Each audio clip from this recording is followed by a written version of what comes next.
कसैले के गर्छौ नि भनेर प्रश्न गर्दा म हाउसमेकर हुँ भनेर भन्दा कसलाई दुख्छ? मलाई, मेरो परिवारलाई, मेरो समाजलाई या मेरा साथीहरूलाई जो घर, बच्चा अनि काम एकैपटक सम्हालिरहेछन्?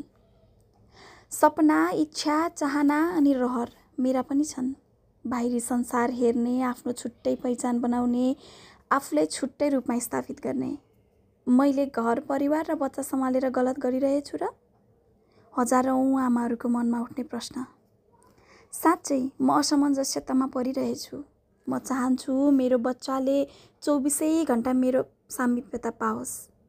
म चाहन्छु मेरो बच्चाले भोक भन्नुभन्दा अगाडि नै मैले उसलाई तृप्त गर्न सकूँ। म चाहन्छु मेरो बच्चा 24 घण्टा मम्मा मम्मा भन्दै मेरै वरिपरि सल्बलाइरहोस्। म चाहन्छु मेरो सामिप्यता पाओस् अनि उसका हरेक समयहरू मसँगै बिताओस्।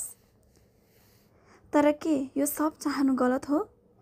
के गर्छौ भन्ने प्रश्नको उत्तर हाउसमेकर भनेर दिँदा फिस्सा हाँसेको नाटक गर्नेहरूले किन बिर्सिएको? हिजोका ती आफ्ना दिनहरू। के तिमीले कतै केही त्याग्नु परेन? तिमीले बाहिरी संसारमा जान आफ्नो मातृमोहको घाँटी रेट्यौ अनि मैले मेरो मातृमोहको कारण आफ्ना सपनाहरूको घाँटी रेटेँ।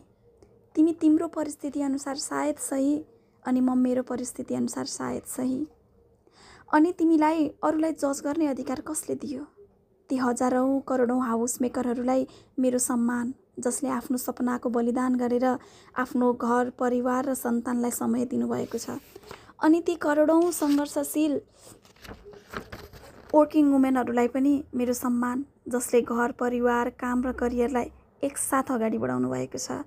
तर यति बिन्ती गर्छु, नारी भएर एकअर्काको सम्मान गरौँ, न कि बदनाम। सबैको समय अनि परिस्थिति सधैँ उस्तै हुँदैन। पालो सबैको आउँछ। Thank you.